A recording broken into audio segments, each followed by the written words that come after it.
তাসপিল আজ অনেক বায়না করলো ওকে যাতে আজ আমি ওকে স্কুলে টিফিনটা দিয়ে দিই। হ্যালো এভরিওয়ান, আসসালামু আলাইকুম। আশা করছি আপনারা সবাই ভালো আছেন। আলহামদুলিল্লাহ আমরা অনেক ভালো আছি।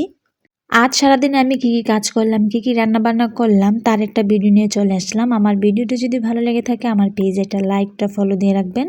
সকাল থেকে ভিডিওটা শুরু করলাম। আমরা কিন্তু সবাই আলুর ভর্তা বানাই আলুটা সিদ্ধ করে, কিন্তু আজ আমি একটু অন্যরকমভাবে আলুর ভর্তাটা বানাবো। আলুটাকে আমি ভেজে আজ ভর্তা বানাবো, একদম শর্টকাটে বানিয়ে নেব। তার জন্য আমি আলুগুলো ছোট ছোট করে পিস করে কেটে নিয়েছি। একটা ফ্রাই প্যানে পরিমাণ মতন তেল দিলাম, তারপর আলুগুলোকে আমি লবণ দিয়ে ভালোভাবে মেখে তারপর আমি আলুগুলোকে একটু ভেজে নামিয়ে নিলাম। এপাশ ওপাশ ভালোভাবে কিন্তু একটু ভেজে নামিয়ে নিয়েছি। যখন আলুটা সিদ্ধ হয়ে যাবে তখনই নামিয়ে নিতে হবে। তারপর আলুগুলো নামিয়ে আমি এখানে একই কড়াইতে আমি আর কিছু পরিমাণ পেঁয়াজ এবং শুকনো মরিচও ভেজে নিয়েছি। পেঁয়াজটা ভেজে দিলে আর কি খেতে অনেক বেশি মজা হয়, এই জন্য আমি ভেজে দিয়েছি। তারপর সব কিছু ভাজাভাজির কাজ হয়ে গেলে প্রথমে আমি পেঁয়াজ, শুকনো মরিচ, লবণটা দিয়ে ভালোভাবে মেখে নিয়েছি। পেঁয়াজ, শুকনো মরিচ, লবণ ভালোভাবে মাখা হয়ে গেলে তারপর ভেজে রাখা আলুটা দিয়ে ভালোভাবে মেখে নিয়েছি। সব কিছু ভালোভাবে মাখা হয়ে গেলে তারপর শেষে আমি এখানে সরিষার তেল দিলাম, আবার সাথে আমি ধনিয়া পাতা দিয়েছিলাম। ধনিয়া পাতা সরিষার তেল দেওয়ার কারণে কিন্তু অনেক বেশি মজা হয়েছিল, আর একটু ঝাল ঝাল করে বানিয়েছিলাম আলুর ভর্তাটা। খেতেও অনেক বেশি ভালো লেগেছে। এই প্রথম আমি এইভাবে বানিয়েছিলাম আলুর ভর্তাটা। খেতে আসলে কিন্তু অনেক বেশি মজা হয়েছিল। আপনারাও চাইলে একবার এইভাবে বানিয়ে খেয়ে দেখতে পারেন। যেহেতু সকালে নাস্তার জন্য ঝাল ঝাল করে আলুর ভর্তা বানিয়েছি, তার সাথে কি ডাল আর ডিম ভাজা না হলে কি চলে বলুন। গতকালকে ডাল রান্না করা ছিল, সেটা আমি গরম করতে বসিয়ে দিয়েছি একটা চুলাতে। আরেকটা চুলাতে আমি এখানে ডিম ভেজে নিচ্ছিলাম। এগুলো ছিল আমাদের দেশি মুরগির ডিম, ছোট ছোট ডিম, এই জন্য কিন্তু ছোট ডিমই হয় ভাজা হয়েছে, মানে একদম ছোট ছোট সবার জন্য একটা একটা করে ভেজে নিয়েছি। পেঁয়াজ দিয়েছি আর সাথে লবণ দিয়ে ভেজেছিলাম। ধনিয়া পাতা ছিল না, এই জন্য দিতে পারিনি। তারপর সকালের নাস্তাটা কিন্তু একদমই রেডি হয়ে গেছে। সকালে যদি এই গরম গরম ভাত, তার সাথে ঝাল ঝাল আলুর ভর্তা, ডিম ভাজা, ডাল হয় তাহলে তো আর কোনো কিছুই দরকার হয় না। অনেক মজা করে সকালের নাস্তাটা করে নেওয়া যায়।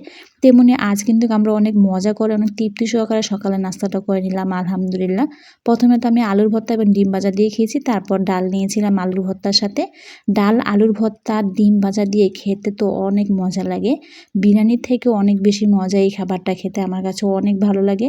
তাসপিল আবি তো অনেক পছন্দ করে এই খাবারটা খেতে, ওরাও তো অনেক মজা করে সকালের নাস্তাটা করে নিয়েছিল। খাওয়া দাওয়া শেষ করে মা এখানে অনেকগুলো জামা কাপড় নিয়ে বসেছে, কারণ নদী থেকে জামা কাপড়গুলো ধুয়ে নিয়ে আসা হবে, এই জন্য কিন্তু সাবান দিয়ে জামা কাপড়গুলো ভিজিয়ে নেওয়া হচ্ছিল। নদী থেকে ধুয়ে নিয়ে আসা হবে, এই জন্য মা নদী থেকে ধুয়ে নিয়ে আসবে, আর আমি দুপুরে রান্না বান্না করবো এদিকে। তারপর মা এদিকে জামা কাপড়গুলো ভিজিয়ে নিচ্ছিল ধোয়ার জন্য, আর আমি এদিকে দুপুরে কী রান্না বান্না করব তার প্রিপারেশন নিচ্ছিলাম। আজ দুপুরে তেমন কিছু রান্না করব না। দুপুরে আজ শুধু ডাঁটা শাক ভাজি করা হবে, তার পাশাপাশি একটি মাছের তরকারি রান্না করা হবে। গতকালকে যে ডাঁটা তরকারি রান্না করেছিলাম সেই ডাঁটা কিন্তু শাকগুলো ফ্রিজে রেখে দিয়েছিলাম, সেইগুলো আজ ভাজি করে নেব। তার জন্য ফ্রিজ থেকে নামিয়ে নিয়ে এসে আমি শাকগুলো সুন্দরভাবে ধুয়ে নিয়েছি। ধুয়ে তারপর আমি সুন্দর করে এগুলোকে কুচি কুচি করে কেটে নিয়েছি, দিয়ে একটা ঝুড়িতে রেখে দিয়েছি পানিটা ঝরার জন্য। তারপর আমি এখানে সিম কেটে নিব। সিম আলু দিয়ে মাছের তরকারি রান্না করব। আজ আবার পাঙ্গাস মাছের তরকারি রান্না করব সিম দিয়ে। তার জন্য এখানে আমি সবগুলো সিম কেটে নিচ্ছিলাম, পাশাপাশি আলুও কেটে নিয়েছিলাম। আজ আর বাসায় ধনিয়া পাতা টমেটো ছিল না, এই জন্য আর সেগুলো দিয়ে ব্যবহার করতে পারিনি। কিন্তু সিম তরকারিতে ধনিয়া পাতা টমেটো ব্যবহার করলে খেতে কিন্তু অনেক বেশি মজা হয়। কি আর করার, বাসায় ছিল না, এই জন্য আর দিতে পারিনি। তারপর আমি এক এক করে সবগুলো জিনিসই কেটে নিচ্ছিলাম। এখানে সিম, আলু, পেঁয়াজ, রসুন, শাক সব কিছু কেটে কুটে ধুয়ে পরিষ্কার করে নিয়েছি। এখন শুধু রান্নাটা করার পালা। আজ পাঙ্গাস মাছ দিয়ে সিম, টমেটো, আলু দিয়ে মাছের তরকারি রান্না করব। তার জন্য এখানে আমি মাছের উপরে হলুদ, মরিচ, লবণ দিয়ে ভালোভাবে মেখে রেখেছিলাম। এখন আমি রান্নাটা বসিয়ে দিয়েছি। একটা চুলাতে আমি ভাত বসিয়ে দিয়েছি, আর একটা চুলাতে আমি মাছের তরকারিটা রান্না করার জন্য প্রথমে আলু আর সিমটাকে একটু সিদ্ধ করে নিচ্ছি, মানে একটু ভাপ দিয়ে নিচ্ছিলাম আর কি। একটু ভাপ দিয়ে নিলে তরকারিটা রান্না করতে বেশি সময় লাগে না, তাড়াতাড়ি রান্না করা হয়ে যায়। সিমটা ভাপ দেওয়া হয়ে গেলে তারপর আমি একই পাত্রেতে সিমগুলা নামিয়ে তারপর আমি শাকগুলোকে ভাপ দিতে বসিয়ে দিয়েছিলাম সামান্য লবণ দিয়ে। এটাকে একটু ঢেকে তারপর আমি শাকটাকে ভাপ দিয়ে নিলাম। শাকটা ভাপ দেওয়া হয়ে গেলে আমি একটা ঝুড়িতে নামিয়ে রাখলাম পানিটা ঝরানোর জন্য। এখন শাকটাকে আমি প্রথমে ভেজে নিব। তার জন্য একটা কড়াইতে পরিমাণ মতন তেল, তারপর পেঁয়াজ কুচিটা দিয়ে দিলাম। পেঁয়াজ আর রসুন ভালোভাবে লাল লাল করে ভাজা হলে তারপর আমি সিদ্ধ করে রাখা শাকটা দিয়ে দিলাম। এখন ভালোভাবে পেঁয়াজ রসুনের সাথে নাড়াচাড়া করে মিশিয়ে নেব। শাকটা খেতে কিন্তু অনেক বেশি ভালো হয়েছিল, আর আমার কাছে যে কোনো শাক খেতে অনেক বেশি ভালো লাগে। আর ডাঁটা শাকটা খেতে অনেক বেশি মজা হয়েছিল, আমার কাছে তো অনেক বেশি ভালো লেগেছে। দেখতে দেখতে কিন্তু আমার ডাঁটা শাকটা প্রায় রান্না করা শেষ হয়ে গেছে। শাকটা কিন্তু অনেক সবুজ সবুজ কালারটাই রয়েছে, একদমই কিন্তু কালার চেঞ্জ হয়নি। মাশাআল্লাহ অনেক সুন্দরই ছিল শাকটা দেখতে।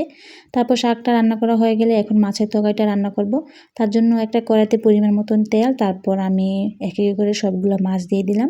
মাছগুলো দিয়ে একটু ভালোভাবে লাল লাল করে ভেজে নেব। পাঙ্গাস মাছ কিন্তু আবার একটু সাবধানে ভাজতে হয়, না হলে তেল ছিটে এসে পুরো শরীর একদম অবস্থা খারাপ হয়ে যায়। আমি তো অনেক দূরে চলে গিয়েছিলাম মাছগুলোকে দিয়ে, কারণ পাঙ্গাস মাছ ভাজতে গেলে অনেক তেল ছিটে আসে। মাছগুলো ভাজা হয়ে গেলে আমি নামিয়ে নিলাম। তারপর একই কড়াইতে আরও কিছু পরিমাণ করে তেল, তারপর পেঁয়াজ কুচি, আদা রসুনের পেস্ট দিয়ে দিলাম।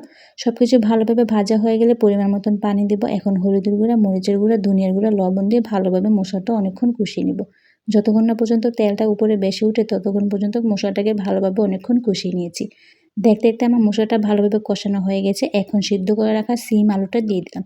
সিম আলুটা দিয়ে ভালোভাবে মশলার সাথে নাড়াচাড়া করে মিশিয়ে নেব। আরও আমি কিছু পরিমাণ পানি দিয়েছিলাম এটাকে কষিয়ে কষিয়ে রান্না করে নেওয়ার জন্য। তারপর একটা ঢাকনা দিয়ে এটাকে ভালোভাবে কষিয়ে কষিয়ে আমি রান্না করে নিয়েছি। যেকোনো তরকারি রান্না করার ক্ষেত্রে মশলাটাকে ভালোভাবে কষিয়ে রান্না করলে খেতে কিন্তু অনেক বেশি মজা হয়। সেটা হোক মাংস তরকারি বা কোনো মাছের তরকারি, তার জন্য কিন্তু আমি সবসময় চেষ্টা করি মশলাটাকে ভালোভাবে কষিয়ে তারপর তরকারিটাকে ভালোভাবে কষিয়ে রান্না করার জন্য।